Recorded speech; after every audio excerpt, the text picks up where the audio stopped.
When a species achieves warp technology, that is generally the time for first contact from the Federation of Planets, because it means encountering the greater interstellar communities is approaching. Earth's Phoenix was created by Zephram Cochrane, and the first vessel to reach Warp 1, breaking the light speed barrier using a design that would go on to be similarly utilised in Starfleet going forwards. That design was that of the twin nacelles. Despite the energy source powering the warp drive, fusion reactors, matter-antimatter reaction, or a singularity's gravitational field, the double nacelle design was the method used to form the warp field through the collection of subspace warp coils housed within each nacelle, suspended on the ends of pylons to keep them away from the vessel. Employing a series of warp coils in a row is by far the easiest way to generate a warp field, and a very adaptable design. These coils can be tailored to fit into smaller housings, bringing them closer to the hull, like in the Defiant class, and it leads to many different silhouettes from both Starfleet and other species designs.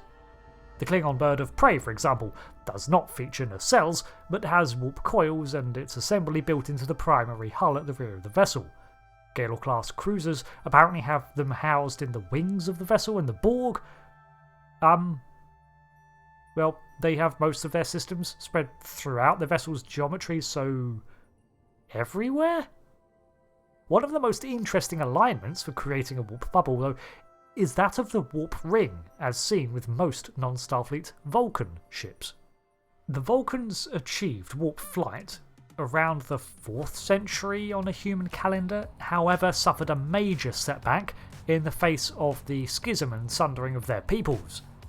In the face of this, Surak's teachings had spread planet-wide, and thanks to their global wars, much of Vulcan was in ruins, and this technology had been set back when they almost wore themselves to extinction. It was not until the 19th century that the Vulcan people really began to explore the stars once more in a consistent fashion. This has led the origins of the Vulcan warp drive to be clouded in the lore, even in universe, as clearly they must have had it for the Romulans to leave the planet and make it all the way to Romulus in the light beta quadrant. But equally, Vulcan development of the technology was slow going, especially when compared to the humans' later attempts. After achieving Warp 1, the Vulcans took a century to achieve Warp 2, and the general consensus is that this must have occurred around the 1900s, with their development gradually increasing until they had reached Warp 7 by the 2150s. However, it is not the origin of their warp technology as mentioned. The Time of Awakening saw the Romulans leave Vulcan on their exodus across the stars, and they must have had faster than light travel in order to make it to Romulus and diverge enough biologically to be considered their own species, and found their own empire. During this, sources cite that the journey was still almost a generational one, with numerous pit stops along the way on potential other colony sites before Romulus. This suggests a low warp factor, probably not exceeding Warp 2, making for a multi-decade journey, which means that the first warp drive on Vulcan was deployed prior to the sundering. Again, this part is ambiguous.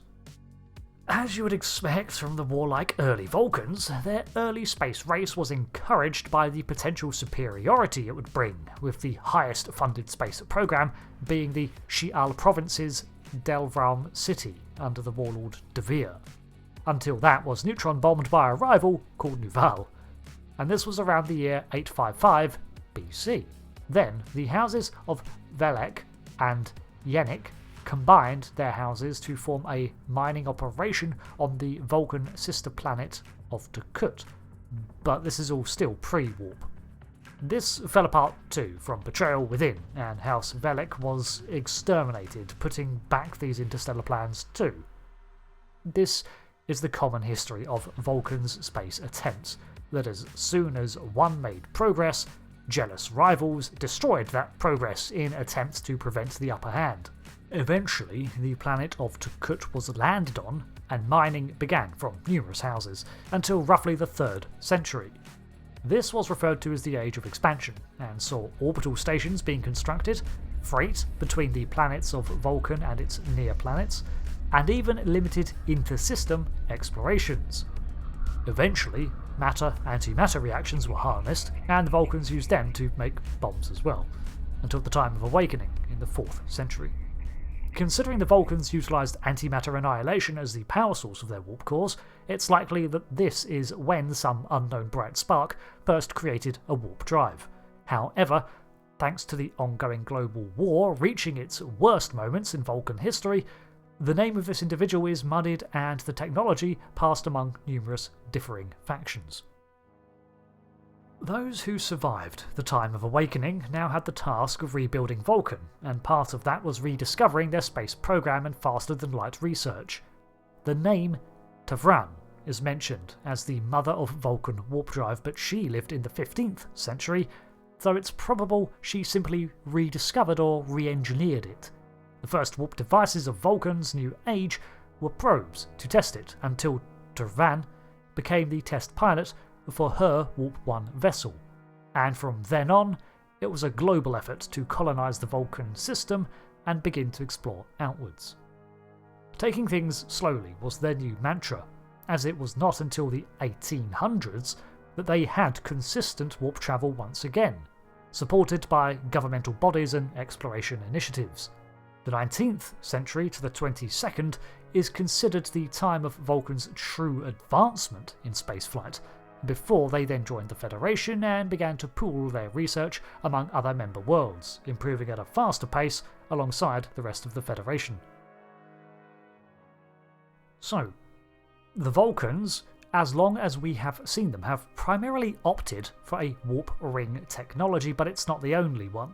In the 23rd century they employed the warp sled, and the ship that made first contact with the humans, the Zephram Hath, was a triangular design that could make it to warp 1.5. The coleopteric warp ring, however, enabled them to eventually build warp 7 ships, such as the Dakir and Surok class ships as seen in Enterprise. However, these vessels were faster, but they were less manoeuvrable at warp speeds than ships that were equipped with nacelles. This is something humans also experimented with. After the Phoenix had pioneered warp flight, one of the first vessels made by a governmental body, in this case the United Earth Space Probe Agency, was the XCV-330 Enterprise, that attempted to replicate the Vulcan's favoured design. While they found that it was indeed an efficient design, the ring was far less agile and adaptable. One of the benefits of a twin nacelle is that it creates a more stable but variable warp profile, meaning that it can adapt better to instabilities or errors that would otherwise collapse the field. The warp ring is less adaptable, meaning that it has less margin for error when in use, even if it is more energy efficient. But it suits the Vulcans' philosophy of design better than it does humans. As this video hopefully illustrates, the Vulcans took a long time to develop their warp drive, testing, tuning, reapplying, and consistently checking their work to create this stable and efficient drive. Humans, and most of the galaxy at large it seems, prefers to use the nacelle model instead, because it might be less efficient, but it's kind of safer or less likely to fail from errors. For the methodical and tested Vulcans, well, frankly, those errors are less likely to exist in the first place because they pride themselves on precision.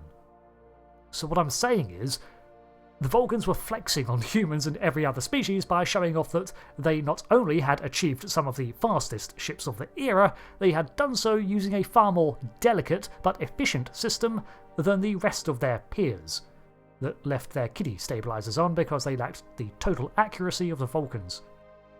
Stuff like this is why the Vulcans had a superiority complex. Warp fields are already a matter of accuracy and hyper-complicated physics and subspace mechanics, so to create a system that demanded even more precision is something pretty much only a species like the Vulcans could master. Thanks for watching this breakdown of the warp ring's history.